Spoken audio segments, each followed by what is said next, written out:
Welcome to On Work and Revolution, where we talk about what's shaking up in the world of work and education right now.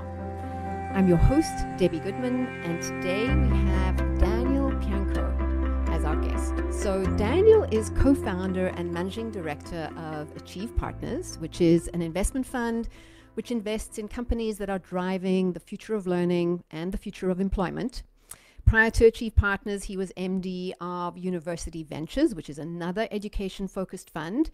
So he has over a decade of experience in the education industry, although actually, to my count, way more than that. He's recognized as a trusted education advisor and an innovator in student finance, medical education, and higher ed.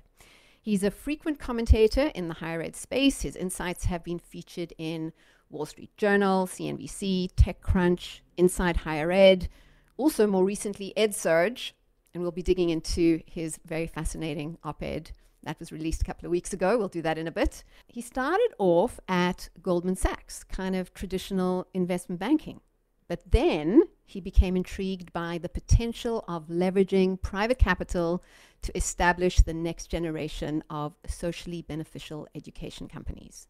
So way back, Daniel was an impact investor at heart, and he's now also host of the podcast Better Money, Better World, which is a really great podcast. But today we're going to be talking to Daniel about the pace of technological change in higher ed. What's happening, what's stalling, and what's on the cusp of massive innovation. So welcome, Daniel. Thank you. I've never had my bio read. Yeah, those 10 years are like shy of a decade, I think. Yep. No, I've been doing this for quite some time. Thank you for the intro. Right. So when we spoke a couple of weeks ago, you said to me that higher ed is not changing as much or as fast as it should be or could be. The technology to enable change is out there. It exists, but higher ed is slow. So why is this? Like, explain this long cycle of change in the higher ed space. Yeah, we like to say never bet against the slow pace of change in higher education. And look, if you think about what higher education is, universities are the second oldest institution we have as a society, second only to the Catholic Church. So there's a reason universities have survived as long as they've had. There's a reason why universities have sort of built in place a slow pace of change. And that is because, we don't want to really experiment in the education world, in the sense that, education is probably one of the most expensive things you will buy in your lifetime. You only get one of them. And people don't really want to experiment for their bachelor's degrees or experiment with fourth grade. And so, there isn't an appetite from the consumer to change rapidly. I don't want to do anything that jeopardizes the most expensive decision I've made in my life, right? This is a multi-$1,000, sometimes $100,000 type decision. And the flip side is, university faculty members tend to, like the way things go, and administrations tend to like the way things go, right? There's tenure systems and regulations that in general are built to slow the pace of change. And that allows universities to avoid sort of the visceral whims of day-to-day changes. But I do think you are starting to see some fundamental shifts in how we learn. And I think that's really the exciting part. Despite the fact that it's almost like the institution has been set up to deliberately work slowly and to avoid rapid innovation for certain reasons. But nevertheless, the higher ed space is also where the R&D for cutting edge innovation happens. For example, right now, the Metaverse. I mean, you recently wrote an article in EdSurge speaking about this latest innovation in the higher ed space, namely the Metaverse. I found it absolutely fascinating because it seems that something that is so cutting edge, so innovative, so radical in terms of its opportunity to transform all of our worlds and all of our landscapes, and in particular the higher ed space, it was a really fascinating piece. So in your article, you explained that universities have a long history of innovating and then giving away the value that they create? I really need you to explain this to me a little. It's really simple. You ever hear of Gatorade? University of Florida created it and hasn't made $1 on it since. And that's kind of a flip version of what I mean. But in a sense, universities fund a huge amount of research, right? The NIH, the various federal agencies, much of funding for research actually is funneled through universities. And historically, universities have done a really poor job of capturing that value. Now, it's one thing when it's Gatorade, right? I mean, it wouldn't make any sense for universities to capture that value. But let's talk about another innovation on a college campus, Facebook, right? Facebook is literally just saying, hey, Harvard would publish a book of everyone's picture in it and send it around. Well, you and I have all seen The Social Network, and if you haven't, I strongly recommend it. It's a great movie. And it basically documents how Mark Zuckerberg takes what is, in effect, Harvard's intellectual property, its student body, and turns it into a $1 trillion company, one of the largest, most important businesses in the world. And Harvard got zero from that. Maybe Mark one day will give a nice donation to Harvard, but from a practical perspective, the university effectively gave up the Facebook, and every university had one. I still have mine from when I was a kid. Don't you have your Facebook? If you don't, I mean, I don't want to speak to. So most people do have this, their Facebook, and so in effect, what happened was the university gave up something that was core to who it was, the identification of its students, how they interacted with each other, and effectively, a existing student took it and created a $1 trillion company. We see this happen all the time, whether it's research. Most recently, and kind of most strong, the best corollary to what's happening with the metaverse right now is online learning. All online learning in higher education started in higher education. Higher education is where this all should have started. But instead of traditional universities dominating the higher education landscape, you have a series of companies and third parties that, in effect, control the shift from how we used to learn in person in classrooms to how we will most likely learn in the future, which is online. And even traditional universities that still have large numbers of students on their campus do take at least one or two classes online. And so what you're seeing is at this point, roughly 30% of American students take at least some portion of their higher education online. It is easy to see that the same thing will happen. And what I mean by giving up the value, right now, companies like 2U are publicly traded with close to $1 billion in revenue, have Wiley owns many what are called online program managers, and their business is to manage the online environment for traditional universities. In effect, universities are sharing half or more of their revenue with third parties. And that would be great. I don't have a problem with it. But if I were a university, why would I be giving up half of my value? Or in the case of Facebook, all of my value. And ironically, the metaverse is sort of both of those combined. Let me just take 1 second on that and then let you dive in with a follow-up question. In effect, the metaverse is online learning like 5x better. It will be an environment where you're not just the Brady Bunch Zoom image or kind of the more modern versions of it. You will literally be able to be sitting in your home, go to a lecture in the metaverse, interact with other students, interact with faculty members, show you learn by demonstrating your learning in what is in effect a physical feeling environment where you can do things like show how you would operate, show how you would install an HVAC, show not just the Zoom base, but actually images of doing things. And we're about to make this transition. And instead of jumping all over it, universities are, again, ironically, outsourcing this to Facebook, which has been investing in online, which has changed its name to Meta, and we haven't learned any of the lessons from the past, and so that's kind of disappointing. Okay, so just to summarize, you're saying that the metaverse is the next big innovation. The R&D, the actual development of the technology is going to be cultivated, is going to be developed in the institutions themselves, the actual VR, AR technology. And instead of retaining the IP, instead of retaining the commercial value of what that means for the universities themselves. Instead, they are doing what they did previously with OPMs, the online program managers, by kind of outsourcing this to Meta and other AR, VR technology builders and giving away the value. Is that what I'm hearing?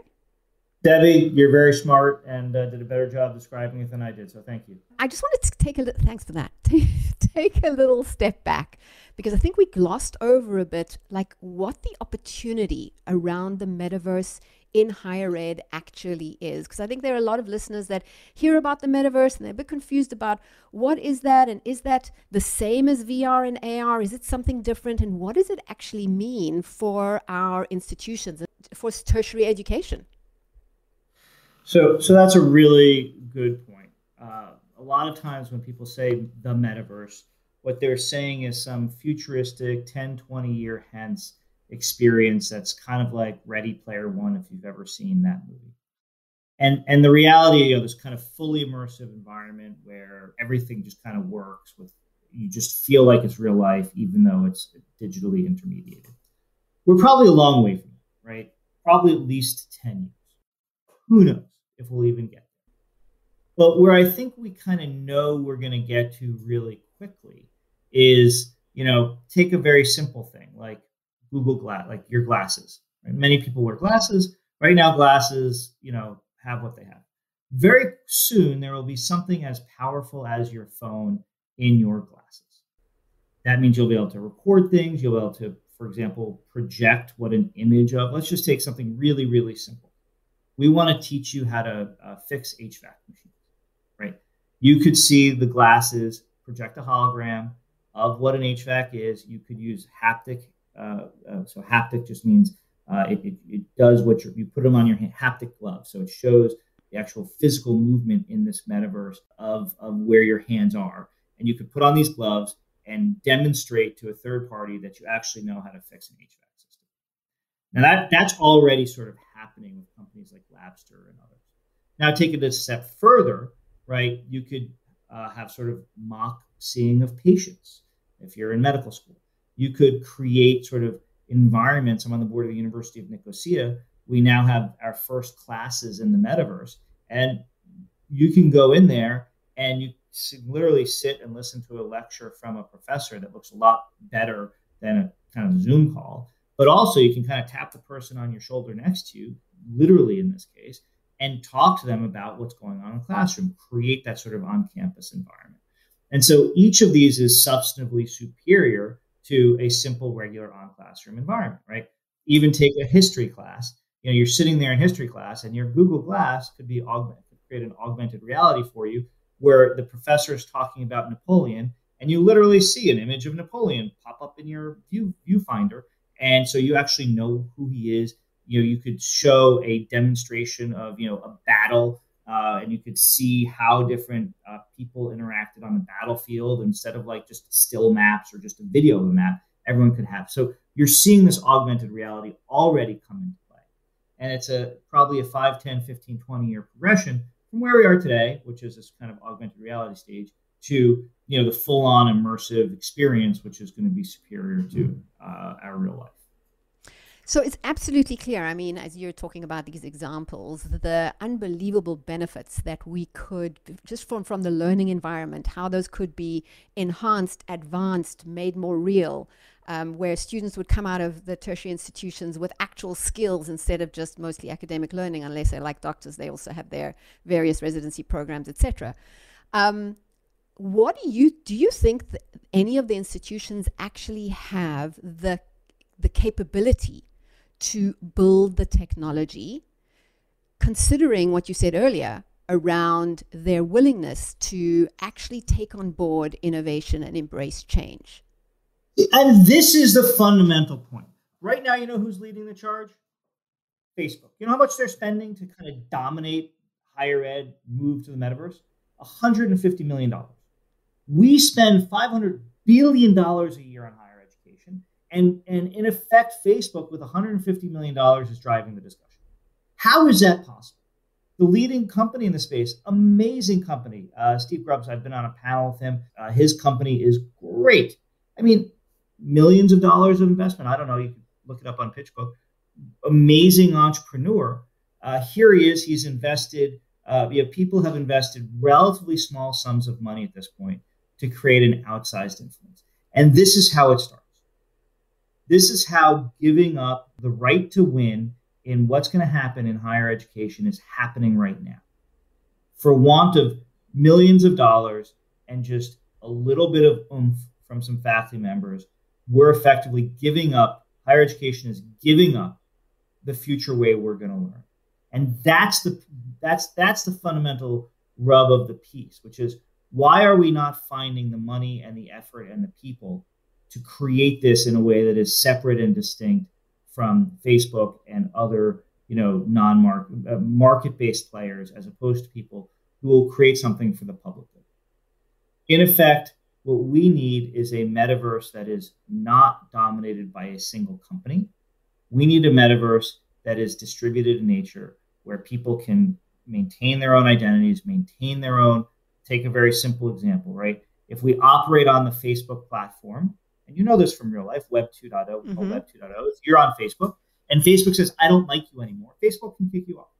Any government can send Facebook a letter saying, please give me all the information about Debbie Goodman, because we think, she's not a good person or whatever. Or China, it may not be happening here right now, but it could happen. It's happening in China. It's happening in other places where you're in this kind of modality right now where Facebook can get a subpoena or something else from any government on earth and has to give up all the information about you. If they want to turn off your account, they can turn off. In a decentralized metaverse, which is governed by distributed networks, right? Not just one person, not just one entity managing it. It is virtually impossible for governments and other centralized actors to control that.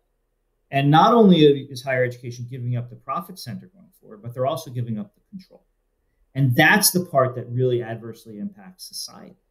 We're giving up our control of our data and our information at the university level, but then it filters through, right? Of course, once you're in the metaverse that's created by Facebook on your college campus, you're going to use it afterwards, right?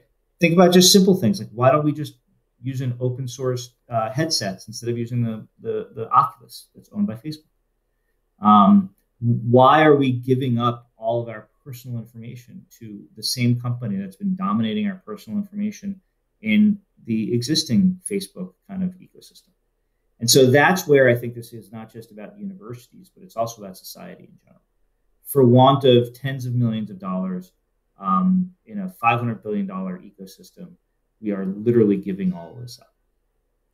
Okay, so as I'm hearing it, part of your the alert here is to say there are a couple of companies that see the commercial opportunity and are already dominating the space that is ultimately going to influence our future dramatically if we think about the cost of education and what that means for society in general, and that they cannot be the only participants or they cannot be the primary drivers in this particular technology that is going to be so radically and so fundamentally change the face of education in the future. And if other parties, both higher ed institutions themselves, as well as society in general, individuals, consumers, don't also come to the party, this is going to once again end up being a monopoly of a few players, and that is going to be very disadvantageous in the future. Amen. I'm doing a decent job, you're doing a better job, so you're hired. You're doing a great job. I'm just wanting to summarize all these ideas because they're kind of fresh and new in relation to really understanding the interface between this word that we're hearing thrown around a lot, meaning the metaverse. Meta, which was Facebook, has very, very clearly put their flag in the ground. And I think there's still a lot of people as to kind of unsure about how this plays out. What do they actually mean by meta and metaverse? But when we actually really look at the honing it into this just one domain being our education and what the potential dangers are of just sitting aside and allowing a few companies to monopolize the conversation, I really see the point that you're trying to make. The question is, why aren't more higher ed institutions not jumping up and down about this? I don't know. Get me on more podcasts, Debbie. No, look. First of all, I think that universities in general, and this is kind of why, getting back to sort of how you started the conversation, but in general, universities are built to be slow moving. They are not built to move fast. And in this case, in particular, for whatever reason, faculty members and who really drive universities and drive institutions, right? At the end of the day, faculty, I think rightly, have a lot of power, especially in traditional universities. And we're just not seeing individuals at these institutions really step up and say this is important. I think it's because faculty members and universities as a whole aren't really focused on sort of what this will mean, not just for them but for other people. And while millions of dollars in the broad context of a $500 billion industry doesn't seem like much, for an individual institution, it is a lot. And so I think you would likely need governments or foundations to really step up and put some pots of money out there that are separate and distinct, that drive interest in this concept. Because I think everybody agrees that how the web developed, where a limited number of companies control your data, is bad. It's even worse when you're talking about the metaverse. Why? It's so much more immersive. It's your identity. It's everything about you. It's not just your online identity, right? Because it becomes such an integral part of your life if this technology develops the way it seems to be developing. And so if you don't like Google and Facebook and Twitter and other people controlling your lives and controlling what you see and how you see it, you should be jumping on this bandwagon of a decentralized metaverse. Please check out the University of Nicosia's focus on the decentralized metaverse. Please focus on other people who are liberating themselves from centralized systems. Right? Facebook is going to charge you a lot of money in the future, just like they charge you today, but through advertising, right? And Cambridge Analytica and all this stuff. We are effectively handing this same group of people, or in Facebook example, one individual. In some of the other examples I've given, multiple people, some perhaps shareholders, you are handing them all of your future information and all of that in this next iteration of the technology. And that's just scary. And frankly, it's stupid for us as a society to do that. Mm. So at this stage, Daniel, I mean, your day job is as an investor, and this awareness around what's happening and shifting and changing, this kind of revolution to the world of education, and this alert that you're sounding out. Are there other people out there, other organizations, other groups that are lobbying in a similar way, either formally or informally, for the kind of decentralization that you're speaking about? I mean, we can see decentralization and the advantage of that in so many other platforms, but in so many other industries. This is one that I don't know that has come too much to the fore yet. Who else is talking about this? Is it just you standing on your soapbox? I definitely feel pretty lonely on the soapbox when it comes to academic institutions. And I'm not even really formally part of an academic institution in that way. What I'm about to say probably shoots the argument in the foot.